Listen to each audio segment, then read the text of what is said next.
আমি যদি অন্যায় করি তার শাস্তি আমার ছেলেকে কেন দেবে? আমিও তো বঙ্গবন্ধুর এই দেশে আপনি তার মনে করেন কোনো ভালো কাজ দেখিনি, শুনেছি দেখিনি, সে দেশের জন্য হলে একটা কিছু করছে, আমি সেই পক্ষে সেই আর গোপালগঞ্জে আমি কোনোদিন যাইনি। একটা সংগঠনে হচ্ছিল, আমি সেই মাদারে গিয়েছিলাম। মাদারে যাওয়া যদি অন্যায় হয়ে থাকে তাহলে আমি দেশবাসীর কাছে মাফ চাইতেছি যে আমি মাদারে গেছিলাম, সেই হিসেবে আমার ভুলে থেকে মাফ করে দিন আপনি। আজকে যে কারণে আমরা সাংবাদিক ভাইদেরকে ডেকেছি এবং দেশের জনগণ, পুলিশ প্রশাসন এবং আমাদের নতুন সরকার যে কমিটি বৃন্দরা আছেন, সিনেমা বন্ধ করেন না না কাবার মোবাইলে আসছে, সামনে আসছে, হ্যাঁ বলেন বলেন। সবাইকে দৃষ্টি আকর্ষণ করতেছে, গত কয়েকদিন ধরে আপনারা সবাই জানেন যে আমরা আরাফাত গ্রেপ্তার হয়েছে, আমরা খবর পেয়েছিলাম যে অনেকে আমরা গণমাধ্যমে দেখেছিলাম যে আরাফাত আটক হয়েছে, গ্রেপ্তার হয়েছে। আমরা সেই খবর পেয়ে গুলশানে যাই, গুলশান থেকে আমরা খবর পাই যে ডিবিতে নিয়ে গেছে, ডিবিতে যাই, যাওয়ার পরে আমরা সন্ধ্যা পর্যন্ত শুনেছি আটক হয়েছে। সন্ধ্যার পরে আমরা একটু গুঞ্জন শুনতেছিলাম যে আরাফাত আটক হয়নি। আমার কথা যে আরাফাত তাহলে গেল কোথায়? আরাফাত কি দেশে আছে না সে মারা গেছে? আমরা এটা জানতে চাই। আমরা 24 ঘন্টার মধ্যে আরাফাতকে আমরা দেখতে চাই, সে জীবিত অথবা মৃত নাকি। সে তো দেশে থাকে, সে কোথায় আছে জানতে চাই। আমরা একটু করে খবর পেয়েছি আরাফাতকে আমাদের কিছু পুলিশ প্রশাসনের লোক দেশের বাইরে পালিয়ে যাওয়ার জন্য সহযোগিতা করতেছে। কারণ তাই তো সহযোগিতা না করবে, আরাফাত এত গত কয়েকদিন ধরে দেশ এবং দেশের বাইরে তার গ্রেপ্তারের খবর শুনে লোকজন সবাই তাকিয়ে আছে আরাফাত কোথায়। কিন্তু আমারও প্রশ্ন, আরাফাতটা কোথায়? আরাফাতের বিরুদ্ধে আমি হত্যা মামলা করেছি, আপনারা সবাই জানেন, এবং সে আমাকে ঢাকা 17 আসনে প্রচন্ড হারে মারধর করে, আমাকে হত্যা করার চেষ্টা করে এবং আমার ভোটের যে আসন ফলাফল জোর করে ছিনিয়ে নেয়। আমার কথা, এইরকম আসামিকে আপনাদের শাস্তি না দেওয়া হয়, সামনে দেশে যারা এমপি মন্ত্রী হবে এরা মনে করেন কঠিন অন্যায় করবে দেশে, তার এদের শাস্তি থেকে যারা সামনে দল গঠন করবে, এমপি মন্ত্রী হবে, তারা বোঝে যে শুনেন একটা জিনিস সবাই জানে রাখবেন, ক্ষমতা কারো চিরস্থায়ী না, ক্ষমতা কিন্তু একদিন আপনাদের যাবে। আজকে যারা ক্ষমতা হারাছেন, একজনের বয়স ধরেন 15 বছর, এখন যে 70 বছর 80 বছর, বাঁচবেন না 10-15 বছর। এই 10-15 বছর আপনারা জেলখানা দিয়ে খাটেন, মারা যান, তাহলে কি হবে? আপনি সারা জীবনে আপনি মানুষের রক্ত ঘামানো টাকাটা মেরে খেয়ে ক্ষমতা নেই, আপনাদের কি লাভ হয়েছে বলুন? আজকে দেখেন আপনাদের যার নেতৃত্বে আপনারা আমাদের জ্বালাও পোড়া করছেন, আমাদের ছাত্রদের হত্যা করেছেন, আমাদের রক্ত ঘামলে টাকা লুটপাট করে নিয়ে গেছেন। আজকে সেই নেত্রী আপনাদেরকে কিন্তু ফেলে ঠিকই কিন্তু উড়াল দিছে, আপনাদেরকে একটাকেও নিয়ে দাঁড়িয়ে। তাহলে আপনারা এখন নিজের বিপদ নিজে টেনে এনেছেন। তাই আমরা বলতে চাই 24 ঘন্টার মধ্যে আমরা এই আরাফাতকে দেখতে চাই।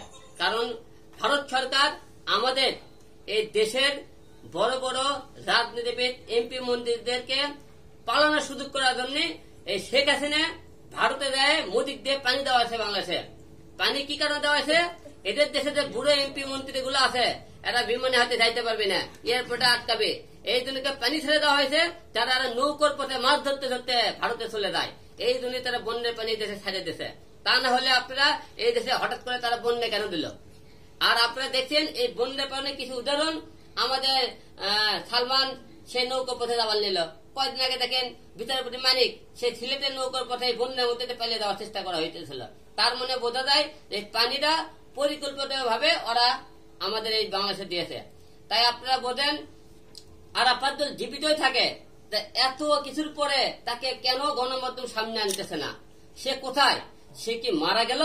মারা গেলে আমাকে সামনে বলুক আরাফাত হার্ট অ্যাটাক করে মারা গেছে, সেটাও তো বলবে আমাদেরকে যে মারা যায়নি। যে বলবে না আমাদের ভিতরে আছে, আমরা কিছুদিন পরে তাই গ্রেপ্তার হয়নি, সে আমাদের নজরবন্দিতে আছে, সেটাও আমরা জানতে চাই। কিন্তু বাংলাদেশের আইন, পুলিশ প্রশাসন এরা কেন আমাদের আরাফাতের খবরটা দিতেছে না?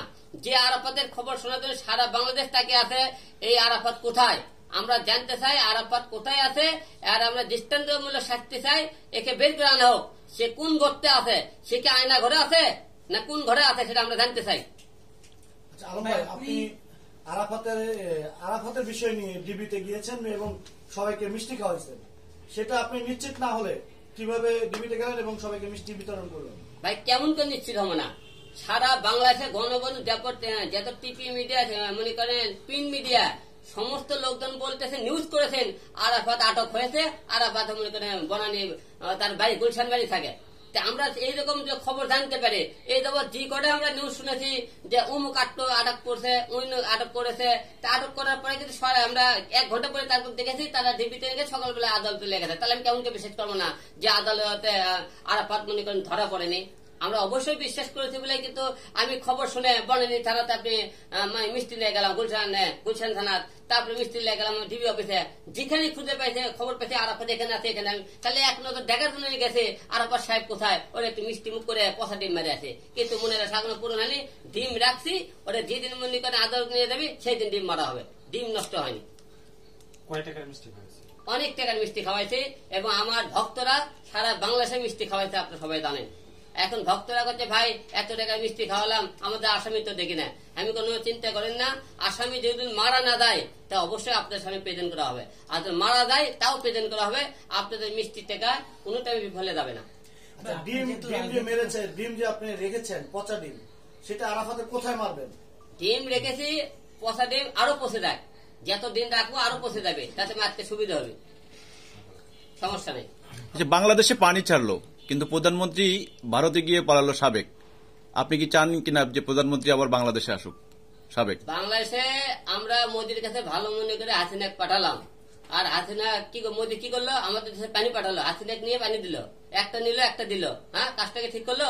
বলেন কি নিছে আর কি দিল? হাসিনা দিল ভারত সরকার, পানি দিল আমাকে বাংলাদেশে। আপনি কি চাচ্ছিলেন তাহলে ভাই? আমরা হাসিনা চাই, পানি চাই না। আমাকে হাসিনা ঘুরে দিক। কি করবেন হাসিনা নিয়ে? আলম ভাই, হাসিনা নিয়ে কি করবো? হাসিনা বাংলাদেশে যত গণহত্যা করেছে, যত ছাত্রছাত্রী মেরেছে এবং আরো জনগণ যারা মেরে ফেলেছে, আমরা জনগণের মধ্যে আমরা জনগণের সামনে তার ফাঁসি চাই। আচ্ছা আলম ভাই, আমরা তো দেখি যে প্রায় সময় আপনি বাংলার সাথে সিনেমা করেন, কিছুদিন আগে এখানে একটা সংবাদ সম্মেলন হলো। এখন যে আপনি ভারতকে নিয়ে এভাবে মন্তব্য করতেছেন, কথা বলতেছেন, সামনে আপনার ভিসাজনিত কোনো সমস্যা হলে তখন কি করবেন?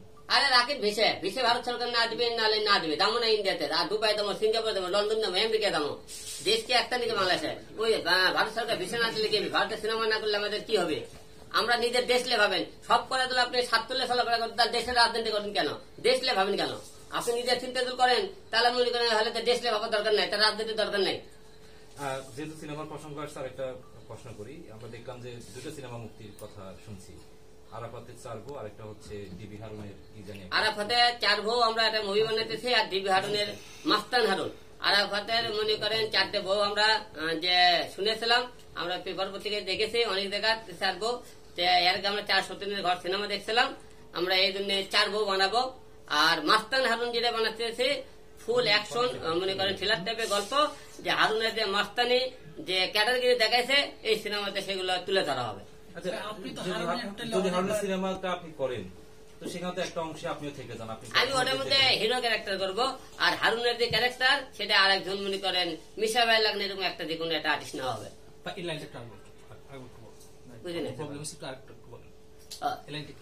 এখন হলে তো আমরা এই সিনেমাতে হিরো ক্যারেক্টার আমি করব, আর মনে করেন হারুনের যে ক্যারেক্টারটা এটা মনে করেন মিশা ভাই লাগলে একজন লোককে আমরা নেব আশা রাখতেছি। আলম ভাই, মূল বিষয় যেটা যে আসলে আপনি তো রাজনীতি করছেন, আমরা দেখেছি আওয়ামী লীগের আমলে যে একটা মামলা হলে সেটা ওই মামলাকে বাদী যেই হোক না কেন সেটা বিএনপি যত নেতা কর্মী আছে তাদেরকে আসলে আসামি করা হতো।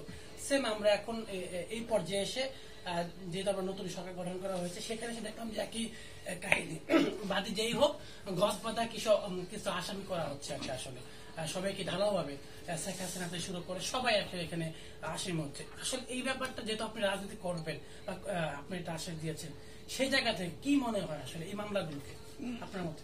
আসলে মামলা বিষয়টা একটা বিষয় ক্লিয়ার হওয়া দরকার, যে একটি ভুলের কারণে আমাদের সারা জীবনের ভবিষ্যৎ নষ্ট। আমরা একটি ভুলের কারণে একটা সংসার ধ্বংস। আমরা মামলা কেউ যদি অন্যায় করে তাকে আপনারা শাস্তি দেন, তার নিয়ে মামলা করেন, ঢালাও মামলা করেন, তাতে কোনো সমস্যা নাই। ঢালাও মামলার পিছনে সেই লোকটা জড়িত কিনা এই আপনার তদন্তটা করে তাদের বিরুদ্ধে মামলা করেন। আর আপনার দোষী না হয়ে থাকে তাহলে আপনাদের মামলার কারণে একটা পরিবারকে ধ্বংস করে দিন না। যেমনটা ধরেন যে সাকিব আল হাসান, সে ছিল দেশের বাইরে, যখন দেশে কোটা আন্দোলন হলো কিন্তু তার নামে মামলা দেওয়া হয়েছে। এরকম অনেক আছে যারা আসলে এটার পক্ষে ছিল, তারপর মামলা খেয়েছে। এই যে সংস্কৃতি আসলে আবারও যদি চালু হয়, আপনি কি মনে করেন আসলে আবারও ফিরে আসবে কিনা? তারা মনে করেন মামলা, সাকিব আল হাসান বলেন, আরো যে সমস্ত যারা আমাদের মিডিয়া কর্মীরা ছিল, তারা মনে করেন কেউ না কেউ কিছু সাথে জড়িত ছিল। আর জড়িত না থাকলে সবচেয়ে আরেকটা বড় অন্যায় করছে, যেখানে ছাত্র আন্দোলনের শয়ে শয়ে ছেলে পেলে মৃত্যুবরণ করতেছে, সেই জায়গায় তারা নীরবতা পালন করাটা সবচেয়ে অন্যায় করেছে। আচ্ছা, আপনি বলতেছিলেন যে আপনি সামনের নির্বাচনের সাথে যুক্ত হতে পারেন, আপনি কোন কোন দলের সাথে যাবেন কিনা বা কোনো স্বতন্ত্রভাবে নির্বাচন করবেন কিনা? সামনে আমরা অবশ্যই আমরা দল থেকে নির্বাচন, আমি যদি ভালো কোনো দল থেকে ভালো কোনো অফার পাই তাহলে অবশ্যই আমি কোনো দল থেকে নির্বাচন করব। আর যদি আমি কোনো দল থেকে অফার না পাই তাহলে আমি স্বতন্ত্র প্রার্থী হিসেবে বগুড়া 4 কালুনন্দীগ্রাম থেকে নির্বাচন করব। বাংলাদেশে এই পর্যন্ত যতজন সরকার গঠন করেছে, যখনই দীর্ঘস্থায়ী সরকার গঠন করে থেকেছে, তাদের ক্ষমতার একটা যে স্বাদ পেয়ে গেছে, সেই থেকে কিন্তু তারা বেরিয়ে আসতে চায়নি। এই গভর্নমেন্টে আপনি কতদিন দেখতে চান? আসলে আমাদের বাংলাদেশের যে কোনো সরকার একটা আইন করতে হবে, 5 বছরের পর কেউ থাকতে পারবে না। হাইস্ট হলে 10 বছরের আইন করে দিতে হবে, 5 থেকে 10 বছর। একটা সরকার আপনি 2 টার্ম করতে আপনি সুযোগ করে দিতে পারেন, একটা সরকার 10 বছর পর্যন্ত থাকতে পারবে। কারণ যখন লং টাইম দেবেন, এরা মনে করেন মানে পাখির ভাষার লাগান বড় করে ভাষা বেঁধে নিতে চায়। দেখে পাখি একটা একটা খেয়ার খুঁড়ে মুখে যেমন একটা মতন ভাষা তৈরি করে, এইরকম রাজনীতি তারা আস্তে আস্তে বেশি লং টাইম দিয়ে তারা বড় একটা ভাষা তৈরি করে দেয়। বড় ভাষা তৈরি করার আগে এই ভাষাগুলো ভেঙে দিতে হবে। তাই এরকে সর্বোচ্চ 10 বছর পর্যন্ত ম্যাচ করে দিলে আমার মনে হয় ভালো। আলম ভাই, আপনি যে কোনো নির্বাচন করেছেন, স্বতন্ত্র থেকে নির্বাচন করেছেন, আপনার একক কোনো দল নেই, তো আপনি আগামীতে কি কোনো দল গঠন করবেন কিনা, বা সেক্ষেত্রে একটি প্রশ্ন, আর হচ্ছে যদি দল গঠন না করেন স্বতন্ত্র থেকে আবার নির্বাচন করবেন কিনা, একটি এক প্রশ্ন। আর হচ্ছে আপনি কোনো বড় দলে কোনো যোগদান করবেন কিনা? না, আমরা দল থেকে নির্বাচন করবো। আমি তো কোনো ভালো কোনো দলে আমাকে সুযোগ দেওয়া হয়, সুযোগ বলতে কি আমাকে সেই আসন দিতে হবে, যে দলে যোগ করবো আমাকে ওই আসন থেকে ভোট করার সুযোগ করে দিতে হবে।